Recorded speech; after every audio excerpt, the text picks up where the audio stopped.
वचन तेरा है प्रभु, जीवन की ज्योति है।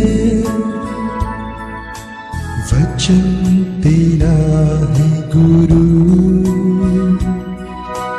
अनंत जीवन है। वचन तेरा है प्रभु। ਸਾਰੇ ਭੈਣ ਭਰਾਵਾਂ ਨੂੰ ਜੈ ਮਸੀਹ ਦੀ। ਅੱਜ ਦੇ ਵਚਨ ਦਾ ਅਸੀਂ ਮਨਨ ਕਰਨ ਤੋਂ ਪਹਿਲਾਂ ਪ੍ਰਾਰਥਨਾ ਦੇ ਵਿੱਚ ਜਾਵਾਂਗੇ। ਦਿਆਲੂ, ਕਿਰਪਾਲੂ, ਮਿਹਰਬਾਨ, ਪ੍ਰੇਮੀ ਪਰਮੇਸ਼ਰ, ਅਸੀਂ ਆਪ ਦਾ ਧੰਨਵਾਦ, ਆਪ ਦੀ ਮਹਿਮਾ, ਆਪ ਦੀ ਵਡਿਆਈ ਕਰਦੇ ਹਾਂ। ਅੱਜ ਦਾ ਦਿਨ ਆਪ ਨੇ ਸਾਨੂੰ ਦਿੱਤਾ ਹੈ ਕਿ ਇਸ ਵਿੱਚ ਅਸੀਂ ਤੇਰੀ ਵਡਿਆਈ, ਤੇਰੀ ਉਸਤਤ ਕਰਦੇ ਹੋਏ, ਤੇਰੇ ਵਚਨ ਦੀ ਸਿੱਖਿਆ ਲੈਂਦੇ ਹੋਏ ਤੇਰੇ ਵਿੱਚ ਅੱਗੇ ਵੱਧ ਸਕੀ। ਅਜਿਹਾ ਹੋਣ ਦੇ ਲਈ ਮਦਦ ਕਰ। ਜਿੰਨੇ ਵੀ ਭਾਈ ਭੈਣ ਸੁਣਦੇ ਨੇ ਉਹਨਾਂ ਨੂੰ ਬਰਕਤ ਦੇ, ਔਰ ਆਪਣੇ ਦਾਸ ਨੂੰ ਬੋਲਣ ਦੇ ਵਿੱਚ, ਸਮਝਣ ਦੇ ਵਿੱਚ ਆਪਣੇ ਆਤਮਾ ਦੀ ਅਗਵਾਈ ਦੇ ਨਾਲ ਪਰਮੇਸ਼ਰ ਪਿਤਾ ਆਪਣਾ ਬਕਾਸ਼ਵਾ ਦੇ, ਤਾਂ ਕਿ ਆਪ ਦੀ ਵਡਿਆਈ ਹੋਵੇ।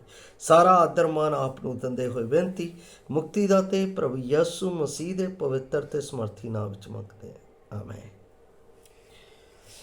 ਪਿਆਰੇ ਅਜ਼ੀਜ਼, ਅੱਜ ਦੇ ਜੋ ਵਚਨ ਦਾ ਮੈਂ ਹਿੱਸਾ ਲਿਆ ਹੈ ਉਹ ਇਸ ਗੱਲ ਤੋਂ ਲਿਆ ਹੈ ਕਿ ਸਾਡੇ ਸਮਾਜ ਦੇ ਵਿੱਚ ਜਿਹੜੇ ਬੱਚੇ ਨਹੀਂ ਪੜ੍ਹਦੇ ਆ ਜਾਂ ਕੋਈ ਨਾ ਪੜ੍ਹਿਆ ਹੈ ਉਹਨੂੰ ਅਨਪੜ੍ਹ ਕਿਹਾ ਜਾਂਦਾ ਜਾਂ ਉਸ ਨੂੰ ਗਵਾਰ ਕਿਹਾ ਜਾਂਦਾ ਹੈ।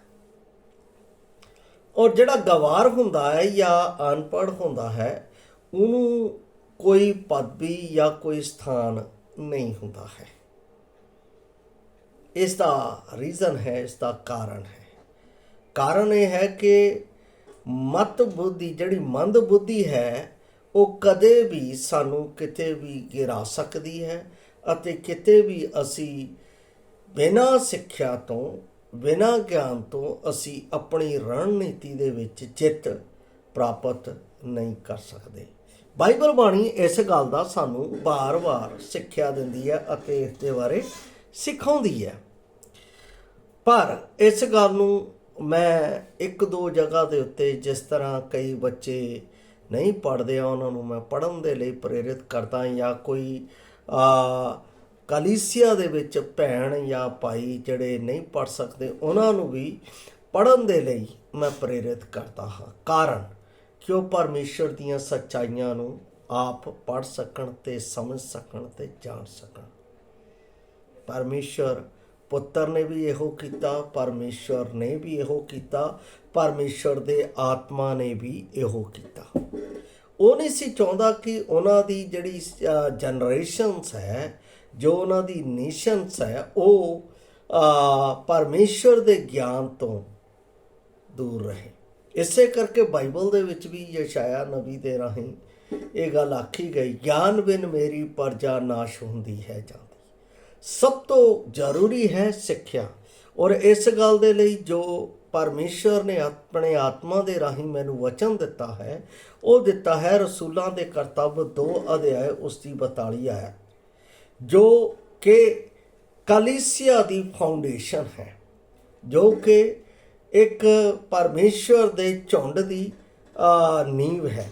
ਅਸੀਂ ਇਸ ਜਗ੍ਹਾ ਦੇ ਉੱਤੇ ਦੇਖ ਰਹੇ ਹਾਂ, ਔਰ ਇਹ ਨੀਂਵ ਪ੍ਰਭੂ ਯਿਸੂ ਮਸੀਹ ਦੇ ਉੱਤੇ ਧਰੀ ਹੋਈ ਹੈ, ਜਿਸ ਵਿੱਚ ਇਹ 4 ਗੱਲਾਂ ਅਸੀਂ ਵੇਖਦੇ ਹਾਂ। ਇੱਥੇ ਲਿਖਿਆ ਹੈ ਕਿ ਉਹ ਲਗਾਤਾਰ ਰਸੂਲਾਂ ਦੀ ਸਿੱਖਿਆ ਅਤੇ ਸੰਗਤ ਵਿੱਚ ਅਤੇ ਰੋਟੀ ਤੋੜਨ ਵਿੱਚ ਔਰ ਪ੍ਰਾਰਥਨਾ ਕਰਨ ਵਿੱਚ ਲੱਗੇ ਰਹੇ। ਇੱਥੇ ਲਿਖਿਆ ਰਸੂਲਾਂ ਦੀ ਸਿੱਖਿਆ, ਰਸੂਲਾਂ ਦੀ ਸਿੱਖਿਆ ਵਿੱਚ ਲੱਗੇ ਰਹੇ। ਜੋ ਮੇਰਾ ਅੱਜ ਦਾ ਵਚਨ ਹੈ ਉਹ ਇਹੀ ਹੈ, ਪਰਮੇਸ਼ਰ ਦੇ ਵਚਨ ਨੂੰ ਸਿੱਖਣਾ ਕਿਉਂ ਜ਼ਰੂਰੀ ਹੈ। ਬਹੁਤੇ ਲੋਕ ਅੱਜ ਪਰਮੇਸ਼ਰ ਦੇ ਵਚਨ 'ਤੇ ਘੱਟ ਧਿਆਨ ਦਿੰਦੇ ਆ, ਬਲਕਿ ਦੂਸਰੀਆਂ ਹੋਰ ਗੱਲਾਂ ਦੇ ਉੱਤੇ ਉਹਨਾਂ ਦਾ ਧਿਆਨ ਬਹੁਤ ਜ਼ਿਆਦਾ ਹੁੰਦਾ ਹੈ। ਜਦ ਕਿ ਪਰਮੇਸ਼ਰ ਦੇ ਵਚਨ ਤੋਂ ਜਦੋਂ ਅਸੀਂ ਆਪਣੇ ਜੀਵਨ ਦੇ ਵਿੱਚ ਖੁੰਝ ਗਏ ਤਾਂ ਅਸੀਂ ਪਰਮੇਸ਼ਰ ਦੀਆਂ ਸੱਚਾਈਆਂ ਨੂੰ ਨਾ ਜਾਣਦੇ ਹੋਏ ਨਾਸ਼ ਹੋ ਸਕਦੇ ਹਾਂ। ਬਾਈਬਲ ਇਹ ਦੱਸਦੀ ਹੈ, ਵਿਸ਼ਵਾਸੀਆਂ ਦੀ ਦੇਖਭਾਲ ਦੇ ਲਈ ਪਰਮੇਸ਼ਰ ਨੇ ਰਸੂਲਾਂ ਦੇ ਕਰਤੱਵ 2 ਅਧਿਆਇ 42 ਵਿੱਚ ਆਤਮਿਕ ਨੇਮ ਦਿੱਤੇ ਹਨ। ਕਲੀਸਿਆ ਨੂੰ ਵਿਸ਼ਵਾਸੀਆਂ ਨੂੰ ਆਤਮਿਕ ਨੇਮ ਦਿੱਤੇ ਹਨ। ਪਰਮੇਸ਼ਰ ਸਾਡੇ ਦੁਆਰਾ 3 ਆਤਮਾਵਾਂ ਨੂੰ ਜਾਂ 3000 ਆਤਮਾਵਾਂ ਨੂੰ ਬਚਾਵੇ, ਪਰ ਸੰਖਿਆ ਦੇ ਦੁਆਰਾ ਚੱਲਣ ਨਹੀਂ ਤਾਂ ਉਹਦਾ ਕੋਈ ਮਤਲਬ ਨਹੀਂ। ਪਵਿੱਤਰ ਬਾਈਬਲ ਦਾ ਸਿਧਾਂਤ ਇੱਕ ਹੀ ਹੈ ਅਤੇ ਇਸ ਰੀਤ ਵਿੱਚ ਪਰਮੇਸ਼ਰ ਦਾ ਕੰਮ ਸਥਿਰ ਹੋਵੇਗਾ ਅਤੇ ਵਿਸ਼ਵਾਸੀਆਂ ਦੀ ਉન્નਤੀ ਦੇ ਲਈ ਯੋਗ ਪ੍ਰਬੰਧ ਹੋਵੇਗਾ ਜੇ ਅਸੀਂ ਇਸ ਵਚਨ ਦੀ ਸਿੱਖਿਆ ਦੇ ਵਿੱਚ ਚੱਲਦੇ ਰਹੀਏ। ਇਸ ਦੇ ਵਿੱਚ ਜੋ ਪਹਿਲਾ ਪੁਆਇੰਟ ਮੈਂ ਆਪ ਦੇ ਲਈ ਲਿਆ ਹੈ, ਪਰਮੇਸ਼ਰ ਨੇ ਦਿੱਤਾ ਹੈ, ਪਰਮੇਸ਼ਰ ਦੇ ਵਚਨ ਨੂੰ ਸਿੱਖਣਾ ਕਿਉਂ ਜ਼ਰੂਰੀ ਹੈ। ਉਸ ਦੇ ਵਿੱਚ ਜੋ ਮੈਂ ਪਹਿਲਾ ਵਚਨ ਜੋ ਲਿਆ ਹੈ ਉਸ ਦੇ ਵਿੱਚ ਲਿਖਿਆ, ਸਿੱਖਿਆ ਸਾਨੂੰ ਸੱਚ ਦਾ ਰਾਹ ਪ੍ਰਗਟ ਕਰਦੀ ਹੈ। ਸਿੱਖਿਆ ਦੇ ਨਿਮਿਤ ਜੋ ਆਪਣਾ ਪਰਮੇਸ਼ਰ ਨੇ ਪੁਰਾਣੇ ਨਿਯਮ ਦੇ ਵਿੱਚ ਗੱਲ ਕੀਤੀ ਹੈ, ਜਦੋਂ ਵਿਵਸਥਾ ਸਾਰ ਅਸੀਂ 28 ਅਧਿਆਏ ਉਸ ਦੀ 1 ਆਇਤ ਪੜ੍ਹਦੇ ਹਾਂ ਤਾਂ ਉਸ ਵਿੱਚ ਪਰਮੇਸ਼ਰ ਮੂਸਾ ਦੇ ਰਾਹੀਂ ਸਾਡੇ ਨਾਲ ਗੱਲ ਕਰਦਾ ਹੈ। ਕੀ ਕਹਿੰਦਾ ਹੈ 28 ਦਾ 1 ਦੇ ਵਿੱਚ, ਕਹਿੰਦਾ ਤਾਂ ਐਂ ਹੋਵੇਗਾ ਜੇ ਤੁਸੀਂ ਆਪਣੇ ਪਰਮੇਸ਼ਰ ਦੀ ਆਵਾਜ਼ ਮਨ ਲਾ ਕੇ ਸੁਣੋ ਅਤੇ ਉਸ ਦੇ ਸਾਰੇ ਹੁਕਮਾਂ ਦੀ ਪਾਲਣਾ ਕਰਕੇ ਪੂਰਾ ਕਰੋ ਜਿਨ੍ਹਾਂ ਦਾ ਮੈਂ ਅੱਜ ਤੁਹਾਨੂੰ ਹੁਕਮ ਦਿੰਦਾ ਹਾਂ, ਤਾਂ ਯਹੋਵਾ ਤੁਹਾਡਾ ਪਰਮੇਸ਼ਰ ਤੁਹਾਨੂੰ ਧਰਤੀ ਦੀਆਂ ਸਾਰੀਆਂ ਕੌਮਾਂ ਤੋਂ ਅਤ ਉੱਚਾ ਕਰੇਗਾ।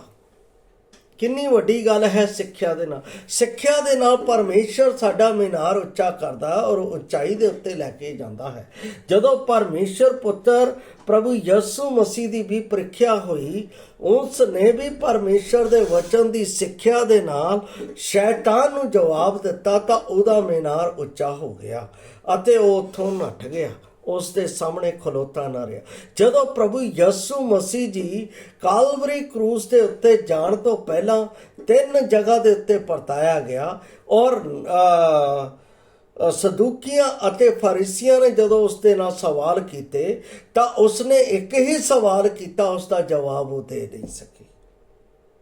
ਸਿੱਖਿਆ ਦਾ ਮਾਪਦੰਡ ਬਹੁਤ ਵੱਡਾ ਹੈ ਔਰ ਇਹ ਪਰਮੇਸ਼ਰ ਦੇ ਵਚਨ ਦੇ ਵਿੱਚੋਂ ਸਾਨੂੰ ਮਿਲਦਾ ਹੈ। ਇਸੇ ਲਈ ਮੈਂ ਆਪ ਦੇ ਲਈ ਸਿੱਖਿਆ ਸਾਨੂੰ ਸੱਚ ਨੂੰ ਪ੍ਰਗਟ ਕਰਦੀ ਹੈ। ਪਹਿਲਾ ਰਾਜਾ ਉਸ ਦਾ 17 ਅਧਿਆਇ ਉਸ ਦੀ 24 ਆਇਤ ਮੈਂ ਆਪ ਦੇ ਲਈ ਪੜ੍ਹ ਰਿਹਾ ਹਾਂ। ਪਹਿਲਾ ਰਾਜਾ 17 ਅਧਿਆਇ ਉਸ ਦੀ 24 ਆਇਤ ਆਪ ਦੇ ਲਈ ਮੈਂ ਪੜ੍ਹ ਰਿਹਾ ਹਾਂ। ਇੱਥੇ ਇਸ ਤਰ੍ਹਾਂ ਲਿਖਿਆ ਹੋਇਆ ਹੈ 17 ਦਾ 24 ਦੇ ਵਿੱਚ, ਕਹਿੰਦਾ ਤਾਂ ਉਸ ਤੀਵੀ ਨੇ ਏਲੀਆ ਨੂੰ ਆਖਿਆ, ਹੁਣ ਮੈਂ ਜਾਤਾ ਕਿ ਤੂੰ ਪਰਮੇਸ਼ਰ ਦਾ ਬੰਦਾ ਹੈ ਅਤੇ ਯਹੋਵਾ ਦਾ ਵਚਨ ਤੇਰੇ ਮੂੰਹ ਵਿੱਚ ਹੈ ਸੋ ਸੱਚਾ ਹੈ। ਤੇਰੇ ਮੂੰਹ ਵਿੱਚ ਹੈ ਤਾਂ ਸੱਚਾ ਹੈ। ਇਹ ਜਦੋਂ ਪਰਮੇਸ਼ਰ ਦਾ ਦਾਸ ਜਦੋਂ 3 ਸਾਲ 3.5 ਸਾਲ ਅਕਾਲ ਪਿਆ ਔਰ ਏਲੀਆ ਨੂੰ ਉਸ ਵਿਧਵਾ ਦੇ ਘਰ ਦੇ ਵਿੱਚ ਰਹਿਣਾ ਪਿਆ ਔਰ ਉਸ ਵਿਧਵਾ ਦੇ ਘਰ ਦੇ ਵਿੱਚ ਰਹਿ ਕੇ ਉਸਨੇ ਸੱਚਾਈ ਨੂੰ ਸਿੱਖਿਆ ਦੇ ਨਾਲ ਪ੍ਰਗਟ ਕੀਤਾ, ਤਦ ਇਹ ਵਿਧਵਾ ਉਸ ਨੂੰ ਇਸ ਤਰ੍ਹਾਂ ਬੋਲ ਸਕੀ ਕਿ ਤੂੰ ਪਰਮੇਸ਼ਰ ਦਾ ਬੰਦਾ ਹੈ ਅਤੇ ਯਹੋਵਾ ਦਾ ਵਚਨ ਤੇਰੇ ਮੂੰਹ ਵਿੱਚ ਹੈ ਸੋ ਸੱਚਾ ਹੈ। ਜੇ ਪਰਮੇਸ਼ਰ ਦੇ ਵਚਨ ਦੀ ਸਿੱਖਿਆ ਸਾਡੇ ਕੋਲ ਹੈ ਔਰ ਇਸ ਸਿੱਖਿਆ ਨੂੰ ਅਸੀਂ ਸੱਚ ਦੇ ਨਾਲ ਪ੍ਰਗਟ ਕਰਦੇ ਹਾਂ ਤਾਂ ਇਸ ਸੰਸਾਰ ਦੇ ਲੋਕ ਹੀ ਨਹੀਂ, ਮੰਨ ਕੇ ਪਰਮੇਸ਼ਰ ਦੇ ਸਮਾਜ ਦੇ ਲੋਕ, ਕਲੀਸਿਆ ਦੇ ਲੋਕ ਇਹ ਕਹਿਣਗੇ ਕਿ ਸੱਚਮੁੱਚ ਤੁਹਾਡੇ ਵਿੱਚ ਪਰਮੇਸ਼ਰ ਦਾ ਆਤਮਾ ਹੈ ਜੋ ਤੁਹਾਨੂੰ ਸਿਖਾਉਂਦਾ ਹੈ।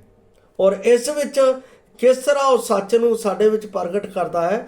ਦੂਸਰਾ ਤਿਮੋਥੀਅਸ ਜਦੋਂ ਅਸੀਂ ਉਸ ਦਾ 2 ਅਧਿਆਇ ਉਸ ਦੀ 15 ਆਇਤ ਨੂੰ ਪੜ੍ਹਦੇ ਹਾਂ, ਦੂਸਰਾ ਤਿਮੋਥੀਅਸ ਉਸ ਦਾ 2 ਅਧਿਆਇ ਉਸ ਦੀ 15 ਆਇਤ ਵਿੱਚ ਇਸ ਤਰ੍ਹਾਂ ਲਿਖਿਆ ਹੈ, ਆਪਣੇ ਆਪ ਨੂੰ ਪਰਮੇਸ਼ਰ ਦੇ ਅੱਗੇ ਪ੍ਰਵਾਨ ਅਤੇ ਅਜਿਹਾ ਕਾਰੀਗਰ ਠਹਿਰਾਉਣ ਦਾ ਯਤਨ ਕਰ ਜਿਹਨੂੰ ਲੱਜਿਆਵਾਨ ਨਾ ਹੋਣਾ ਪਵੇ ਅਤੇ ਜਿਹੜਾ ਸੱਚਾਈ ਦੇ ਵਚਨ ਦਾ ਜਥਾਰਸ ਵਿਖਿਆਨ ਕਰਨ ਵਾਲਾ ਹੋਵੇ। ਉਹ ਵਿਖਿਆਨ ਤਦ ਹੀ ਹੋਵੇਗਾ ਜੇ ਉਹ ਸਿੱਖਿਆ ਲੈਣ ਵਾਲਾ। ਸਾਡੀਆਂ ਕਲੀਸਿਆਵਾਂ ਦੇ ਵਿੱਚ ਸਭਾਵਾਂ ਹੁੰਦੀਆਂ, ਕਈ ਤਰ੍ਹਾਂ ਦੀਆਂ ਸੁਭਾਵਾਂ ਹੁੰਦੀਆਂ, ਪਰ ਉਹਨਾਂ ਵਿੱਚ ਵਚਨ ਦੀ ਸਿੱਖਿਆ ਬਹੁਤ ਘੱਟ ਹੁੰਦੀ ਹੈ।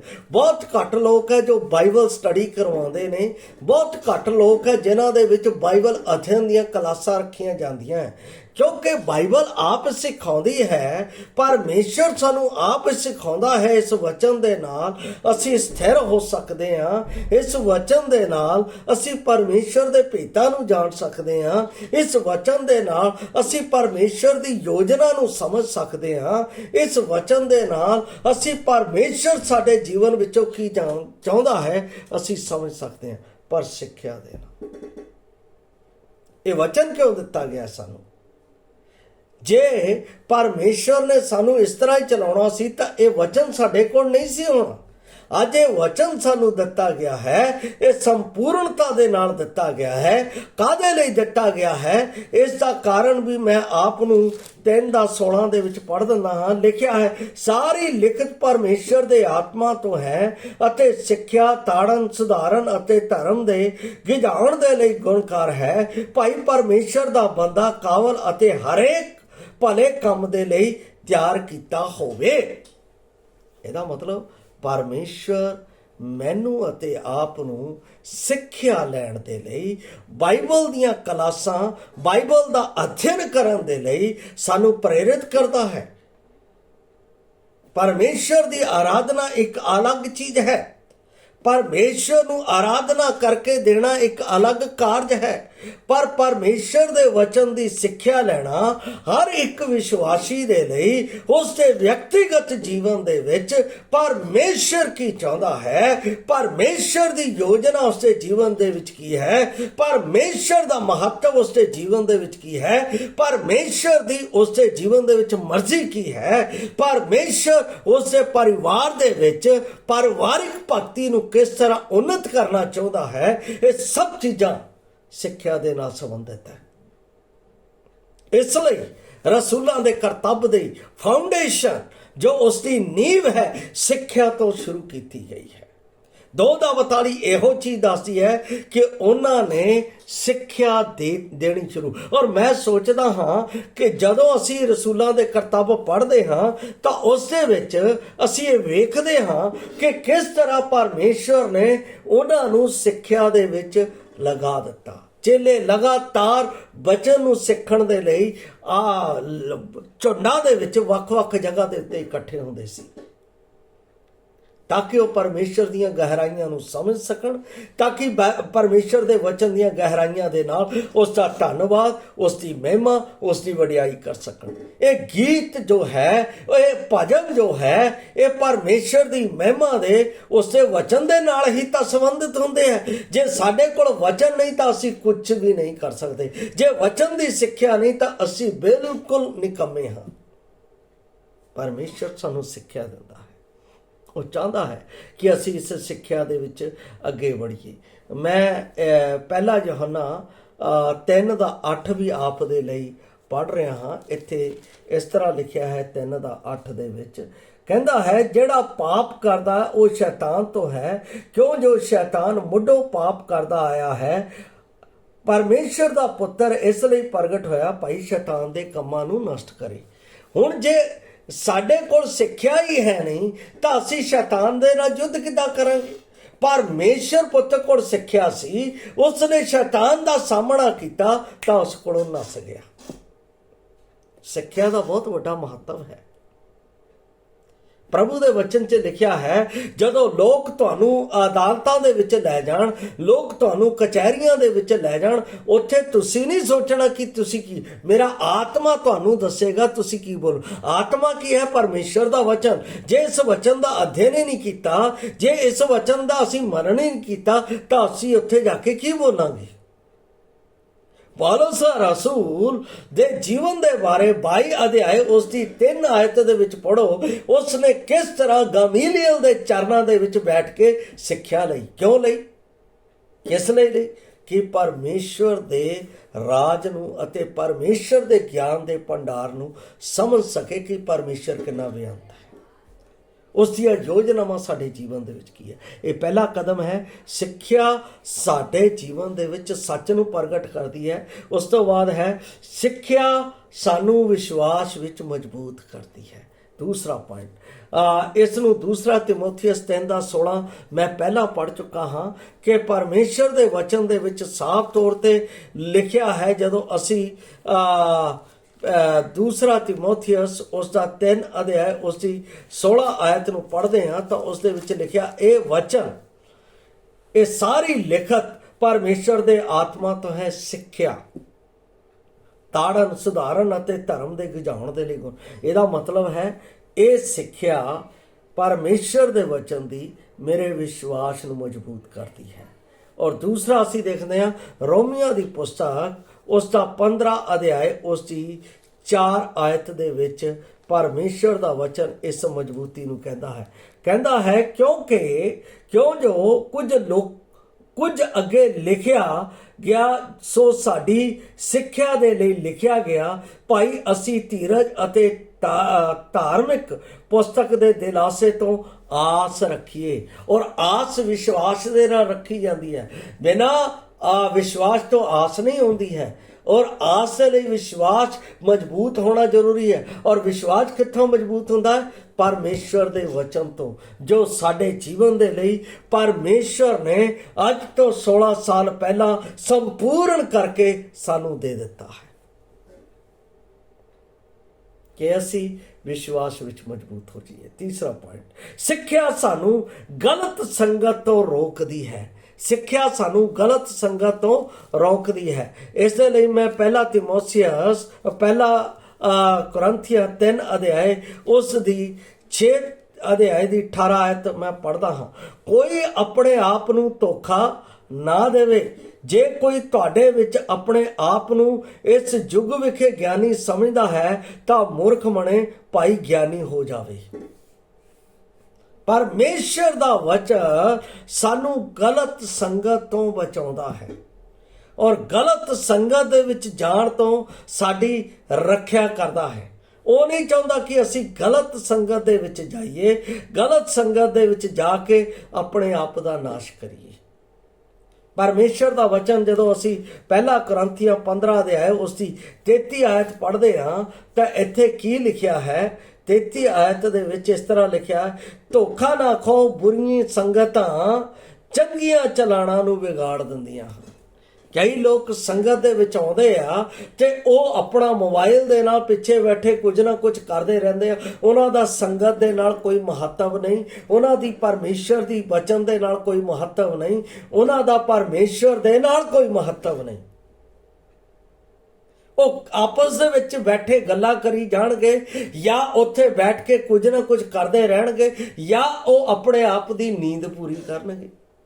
ਅਜਿਹੇ ਲੋਕ ਹੈ।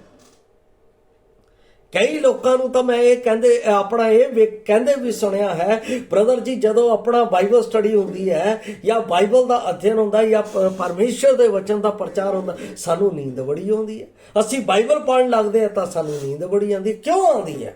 Why reason? ਕਾਰਨ ਕੀ ਹੈ? ਇਹਦਾ ਮਤਲਬ ਤੁਹਾਡੇ ਜੀਵਨ ਦੇ ਵਿੱਚ ਪਰਮੇਸ਼ਰ ਦਾ ਅਸਲੀਅਤ ਦੇ ਵਿੱਚ ਉਦਾਰ ਭਾਵ ਮੁਕਤੀ ਹੋਈ ਹੀ ਨਹੀਂ ਹੈ। ਜੇ ਮੁਕਤੀ ਤੁਹਾਡੇ ਜੀਵਨ 'ਚ ਹੋਈ ਹੈ, ਤੁਸੀਂ ਉਸ ਤੁਖਮ ਤੋਂ ਪ੍ਰਭੂ ਯਿਸੂ ਮਸੀਹ ਤੋਂ ਪੈਦਾ ਹੋਏ ਹੋ ਤਾਂ ਤੁਹਾਡੇ ਜੀਵਨ ਦੇ ਵਿੱਚ ਆਲਸ ਦਾ ਜੀਵਨ ਹੋਵੇਗਾ ਹੀ ਨਹੀਂ। ਇਸ ਯੁੱਗ ਦਾ ਈਸ਼ਵਰ ਸਾਨੂੰ ਸਿੱਖਿਆ ਤੋਂ ਦੂਰ ਕਰਕੇ ਸਾਡੇ ਜੀਵਨ ਨੂੰ ਵਿਨਾਸ਼ ਕਰਨਾ ਚਾਹੁੰਦਾ ਹੈ। ਉਹ ਬਾਈਬਲ ਦੀ ਸਿੱਖਿਆ ਜਿਹੜੀ ਇੱਕ ਛੜੀ ਹੈ, ਉਸ ਛੜੀ ਤੋਂ ਸਾਨੂੰ ਦੂਰ ਰੱਖਣਾ ਚਾਹੁੰਦਾ ਹੈ। ਕਿਉਂਕਿ ਇਹ ਸਿੱਖਿਆ ਜਦੋਂ ਅੰਗੂਰ ਦੀ ਬੇਲ ਦਾ ਦ੍ਰਿਸ਼ਟਾਂਤ ਦਿੱਤਾ ਗਿਆ ਹੈ ਉਸ ਦੇ ਵਾਂਗ ਹੈ। ਇਹ ਆਪਣਾ ਕੀ ਕਰਦੀ ਹੈ? ਕੱਟਦੀ ਵੀ ਹੈ, ਇਸ ਨੂੰ ਛਾਂਗਿਆ ਵੀ ਜਾਂਦਾ ਹੈ। ਇਸ ਵਿੱਚੋਂ ਗਲਤ ਚੀਜ਼ਾਂ ਸਾਡੇ ਜੀਵਨ ਵਿੱਚੋਂ ਕੱਢੀਆਂ ਜਾਂਦੀਆਂ ਅਤੇ ਚੰਗੀਆਂ ਚੀਜ਼ਾਂ ਉਸ ਬੇਲ ਦੇ ਨਾਲ ਅਟੈਚ ਕੀਤੀਆਂ ਜਾਂਦੀਆਂ ਤਾਂ ਕਿ ਬੇਲ ਦਾ ਗੁਣ ਸਾਡੇ ਵਿੱਚ ਪ੍ਰਗਟ ਹੋ ਜਾਏ। ਇਸ ਲਈ ਪਿਆਰੋ, ਸਾਡੇ ਜੀਵਨ ਦੇ ਵਿੱਚ ਸਿੱਖਿਆ ਸਾਨੂੰ ਗਲਤ ਸੰਗਤ ਤੋਂ ਬਚਾਉਂਦੀ ਹੈ। ਬਾਈਬਲ ਦੇ ਵਿੱਚ ਲਿਖਿਆ ਹੈ ਕਿ ਤੁਸੀਂ ਕੁਧਰਮੀਆਂ ਦੇ ਨਾਲ ਸੰਗਤ ਨਾ ਕਰੋ। ਕੁਧਰਮੀਆਂ ਦੀ ਜਿਹੜੀ ਸੰਗਤ ਹੈ ਉਹ ਕੁੱਤਿਆਂ ਦੇ ਨਾਲ ਅਤੇ ਸੂਰਨੀ ਦੇ ਨਾਲ ਅਟੈਚ ਕੀਤੀ ਗਈ ਹੈ। ਉਹ ਆਪਣੇ ਪਿਛਲੇ ਜੀਵਨ ਦੇ ਵਿੱਚ ਬਾਰ-ਬਾਰ ਜਾਂਦੇ ਆ ਅਤੇ ਗਲਤੀਆਂ ਕਰਦੇ ਆ। ਮੇਰੇ ਪਿਆਰੇ ਅਜ਼ੀਜ਼, ਜਦੋਂ ਤੁਸੀਂ ਬਾਈਬਲ ਅਧਿਐਨ ਕਰਨਾ ਸ਼ੁਰੂ ਕਰਤਾ, ਜਦੋਂ ਤੁਸੀਂ ਬਾਈਬਲ ਸਟੱਡੀ ਕਰਨੀ ਸ਼ੁਰੂ ਕਰ ਦਿੱਤੀ, ਜਦੋਂ ਤੁਸੀਂ ਕਲੀਸਿਆ ਦੇ ਵਿੱਚ ਬਾਈਬਲ ਅਧਿਐਨ ਦੇ ਵਿੱਚ ਜਾਣਾ ਸ਼ੁਰੂ ਕਰ ਦਿੱਤਾ, ਤਾਂ ਪਰਮੇਸ਼ਰ ਤੁਹਾਨੂੰ ਆਤਮਿਕਤਾ ਦੇ ਵਿੱਚ, ਵਿਸ਼ਵਾਸ ਦੇ ਵਿੱਚ, ਪਰਮੇਸ਼ਰ ਦੀ ਜਿਉਂਦੀ ਆਸ ਦੇ ਵਿੱਚ ਮਜ਼ਬੂਤੀ ਦੇ ਨਾਲ ਚੱਲਣ ਦੇ ਲਈ ਤੁਹਾਡੀ ਮਦਦ Please ਕਰੇਗਾ। like, share, comment ਸਿੱਖਿਆ ਦਾ ਬਹੁਤ and ਵੱਡਾ subscribe to ਮਹੱਤਵ, this channel. ਸਿੱਖਿਆ ਦਾ ਬਹੁਤ ਵੱਡਾ ਮੀਨਾਰ ਹੈ ਜੋ ਪਰਮੇਸ਼ਰ ਨੇ ਆਪਣੇ ਪੁੱਤਰ ਪ੍ਰਭੂ ਯਿਸੂ ਮਸੀਹ ਦੇ ਰਾਹੀਂ ਕਲਵਰੀ ਕਰੂਸ ਤੇ ਸਾਡੇ ਜੀਵਨ ਦੇ ਲਈ ਧਰ ਦਿੱਤਾ। ਅਸੀਂ ਮੂਰਖ ਸੀ, ਅਸੀਂ ਪਾਪ ਦੇ ਵਿੱਚ ਮੂਰਖ ਸੀ, ਅਸੀਂ ਪਾਪ ਦੇ ਕਾਰਨ ਮੌਤ ਦੀ ਉਸ ਸਜ਼ਾ ਦੇ ਵਿੱਚ ਮੂਰਖ ਸੀ, ਅਸੀਂ ਪਾਪ ਦੇ ਕਾਰਨ ਪਰਮੇਸ਼ਰ ਦੀ ਸੰਗਤ ਤੋਂ ਦੂਰ ਸੀ, ਅਸੀਂ ਪਾਪ ਦੇ ਕਾਰਨ ਪਰਮੇਸ਼ਰ ਤੋਂ ਵਿਛੋੜੇ ਹੋਏ ਸੀ। ਪਰ ਜਦੋਂ ਸਾਡੇ ਕੋਲ ਸਿੱਖਿਅਕ ਜਗਤ ਗੁਰੂ ਇਸ ਦੁਨੀਆ ਦੇ ਵਿੱਚ ਆਇਆ, ਜਿਸ ਤਰ੍ਹਾਂ ਇੱਕ ਵਿਅਕਤੀ ਨੇ, ਜਿਸ ਤਰ੍ਹਾਂ ਨਿਕੋਦੇਮਸ ਨੇ ਆ ਕੇ ਪ੍ਰਭੂ ਨੂੰ ਆ ਕੇ ਕਿਹਾ, ਇਹ ਧਰਮ ਗੁਰੂ, ਉਸਨੇ ਕਿਹਾ ਤੂੰ ਮੈਨੂੰ ਗੁਰੂ ਕਿਉਂ ਆਖਦਾ ਹੈ? ਗੁਰੂ ਦਾ ਮਤਲਬ ਕੀ ਹੈ? ਸਿੱਖਿਆ ਦੇਣਾ। ਕਿਹੜੀ ਸਿੱਖਿਆ ਦੇਣਾ? ਗੁਰੂ ਸ਼ਬਦ ਦਾ ਅਰਥ ਮੈਂ ਪਹਿਲਾਂ ਵੀ ਦੱਸ ਚੁੱਕਾ। ਗੁਰੂ ਸ਼ਬਦ ਦਾ ਮਤਲਬ ਹੈ ਹਨੇਰੇ ਤੋਂ ਚਾਨਣ ਵਿੱਚ ਲੈ ਕੇ ਜਾਣਾ, ਔਰ ਇਹ ਕੰਮ ਸਾਡੇ ਵਿੱਚ ਪਰਮੇਸ਼ਰ ਨੇ ਆਪਣੇ ਪੁੱਤਰ ਪ੍ਰਭੂ ਯਿਸੂ ਮਸੀਹ ਦੇ ਰਾਹੀਂ ਕੀਤਾ ਹੈ, ਜੋ ਕਲਵਰੀ ਕਰੂਸ ਦੇ ਉੱਤੇ ਮੇਰੇ ਪਾਪਾਂ ਦੇ ਲਈ ਮਾਰਿਆ ਗਿਆ, ਵਚਨ ਦੇ ਅਨੁਸਾਰ ਦਫਨ ਕੀਤਾ ਗਿਆ ਅਤੇ ਉਹ ਵਚਨ ਦੇ ਅਨੁਸਾਰ ਤੀਸਰੇ ਦਿਹਾੜੇ ਕਬਰ ਦੇ ਵਿੱਚੋਂ ਜੀ ਉੱਠਿਆ ਅਤੇ ਹੁਣ ਉਹ ਜ਼ਿੰਦਾ ਪਰਮੇਸ਼ਰ ਹੈ।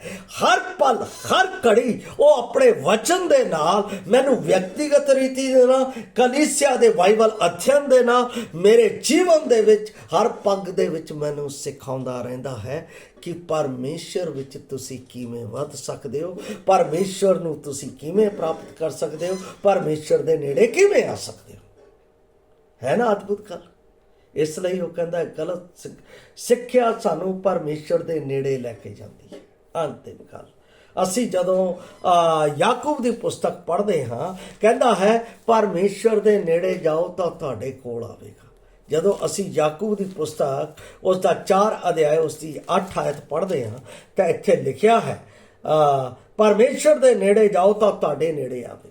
ਸਿੱਖਿਆ ਸਾਨੂੰ ਜਿਵੇਂ ਜਿਵੇਂ ਮੈਂ ਵਚਨ ਦੇ ਨੇੜੇ ਜਾਂਦਾ ਹਾਂ, ਉਵੇਂ ਉਵੇਂ ਪਰਮੇਸ਼ਰ ਮੇਰੇ ਨਜ਼ਦੀਕ ਆਉਂਦਾ ਹੈ, ਔਰ ਮੇਰੀ ਪਛਾਣ ਪਰਮੇਸ਼ਰ ਦੇ ਨਾਲ ਗਹਿਰੀ ਹੁੰਦੀ ਜਾਂਦੀ ਹੈ ਸਿੱਖਿਆ ਦੇ ਵਿੱਚ। ਜੇ ਅਸੀਂ ਬਾਈਬਲ ਸਟੱਡੀ ਤੋਂ ਮਨ ਚੁਰਾਉਂਦੇ ਹਾਂ, ਬਾਈਬਲ ਸਟੱਡੀ ਤੋਂ ਪਤਾ ਨਹੀਂ ਹੁਣ ਕੀ ਹੋਵੇਗਾ, ਅੱਗੇ ਕਿਹੜਾ ਸਵਾਲ ਹੋਵੇਗਾ, ਕਿਤੇ ਮੈਨੂੰ ਖੜਾ ਨਾ ਕਰ ਦੇਵੇ, ਕਿਤੇ ਮੇਰੇ ਉੱਤੇ ਇਸ ਤਰ੍ਹਾਂ ਨਾ। ਜਦੋਂ ਡਰ ਸਾਡੇ ਵਿੱਚ ਸਿੱਖਿਆ ਦੇ ਨਾਲ ਆਉਂਦਾ ਹੈ ਤਾਂ ਅਸੀਂ ਕਦੇ ਸਿੱਖ ਨਹੀਂ ਪਾਉਂਦੇ। ਸਿੱਖਿਆ ਦੇ ਲਈ ਇਸ ਤਰ੍ਹਾਂ ਸਿੱਖਣ ਜਾਓ ਕਿ ਮੈਂ ਆਪਣੇ ਜੀਵਨ 'ਚ ਪਰਮੇਸ਼ਰ ਨੂੰ ਪੂਰਨਤਾ ਦੇ ਨਾਲ ਪਾਉਣਾ ਹੈ।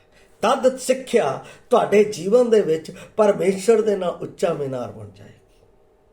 ਦੂਸਰੀ ਗੱਲ, ਹਿਬਰੂ ਜਦੋਂ ਅਸੀਂ ਇਬਰਾਨੀਆਂ ਦੀ ਪੁਸਤਕ ਉਸ ਦਾ 4 ਦਾ 12 ਪੜ੍ਹਦੇ ਹਾਂ, ਤਾਂ ਇਹ ਸਿੱਖਿਆ ਪਰਮੇਸ਼ਰ ਦੇ ਨੇੜੇ ਕਿਸ ਤਰ੍ਹਾਂ ਲੈ ਕੇ ਜਾਂਦੀ ਹੈ, ਉਹਦਾ ਵੀ ਇੱਥੇ ਬਿਆਨ ਕਰਦਾ ਹੈ। ਕਿਉਂ ਜੋ ਪਰਮੇਸ਼ਰ ਦਾ ਵਚਨ ਜਿਉਂਦਾ ਅਤੇ ਗੁਣਕਾਰ ਅਤੇ ਹਰੇਕ 2 ਧਾਰੀ ਤਲਵਾਰ ਨਾਲ ਤਿੱਖਾ, ਜਿਹੜਾ ਜੀਵ, ਆਤਮਾ, ਬੰਦ ਅਤੇ ਗੁੱਦੇ ਨੂੰ ਅੱਡ ਕਰਕੇ ਵਿੰਨ ਸੁੱਟਦਾ ਹੈ ਅਤੇ ਮਨ ਦੇ ਵਿਚਾਰਾਂ ਅਤੇ ਧਾਰਨਾਵਾਂ ਨੂੰ ਜਾਂਚ ਲੈਂਦਾ ਹੈ। ਜੇ ਮੇਰੇ ਵਿੱਚ ਬੁਰਾ ਹੋਵੇ ਤਾਂ ਮੈਂ ਬੁਰੇ ਨੂੰ ਕੱਢ ਕੇ ਸੱਚ ਦੇ ਨਾਲ ਜੁੜ ਗਿਆ, ਤਾਂ ਮੈਂ ਕਿਹਦੇ ਨੇੜੇ ਚਲਾ ਗਿਆ? ਪਰਮੇਸ਼ਵਰ ਦੇ ਨੇੜੇ। ਇਸ ਲਈ ਇਹ 2 ਧਾਰੀ ਤਲਵਾਰ ਦੇ ਨੇੜੇ ਆਉਣਾ ਹੈ।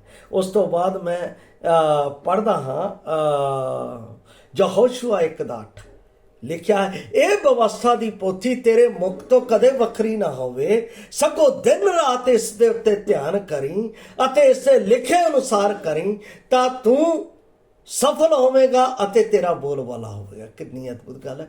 ਪਰਮੇਸ਼ਰ ਦੇ ਵਚਨ ਤੋਂ ਦੂਰ ਨਹੀਂ ਹੋਣਾ, ਉਸ ਨੂੰ ਆਪਣੇ ਮੁਖ ਤੋਂ ਦੂਰ ਨਹੀਂ ਕਰਨਾ, ਉਸ ਦੇ ਨਾਲ ਹਮੇਸ਼ਾ ਹਮੇਸ਼ਾ ਹਮੇਸ਼ਾ ਬਾਈਬਲ ਅਧਿਐਨ ਦੇ ਵਿੱਚ ਜੁੜੇ ਰਹਿਣਾ, ਤਾਂ ਕਿ ਤੁਸੀਂ ਪਰਮੇਸ਼ਰ ਦੀਆਂ ਯੋਜਨਾਵਾਂ ਨੂੰ ਤਾਂ ਕਿ ਤੁਸੀਂ ਆਪਣੇ ਵਿਅਕਤੀਗਤ ਜੀਵਨ ਦੀ ਗੂੜ ਸੰਗਤ ਦੇ ਵਿੱਚ ਪਰਮੇਸ਼ਰ ਨਾਲ ਜੁੜੇ ਰਹਿਣ ਦੇ ਲਈ ਔਰ ਆਪਣੇ ਜੀਵਨ ਦੇ ਵਿੱਚ ਪਰਮੇਸ਼ਰ ਦੇ ਜੋ ਸਾਡੇ ਜੀਵਨ ਦੇ ਲਈ, ਸਾਡੇ ਪਰਿਵਾਰ ਦੇ ਲਈ, ਸਾਡੇ ਕਾਰਜ ਦੇ ਲਈ ਪਰਮੇਸ਼ਰ ਨੇ ਜੋ ਜਨਮ ਆਪਣੇ ਵਚਨ 'ਚ ਦਿੱਤੀਆਂ ਉਸ ਨੂੰ ਜਾਣ ਸਕੋ।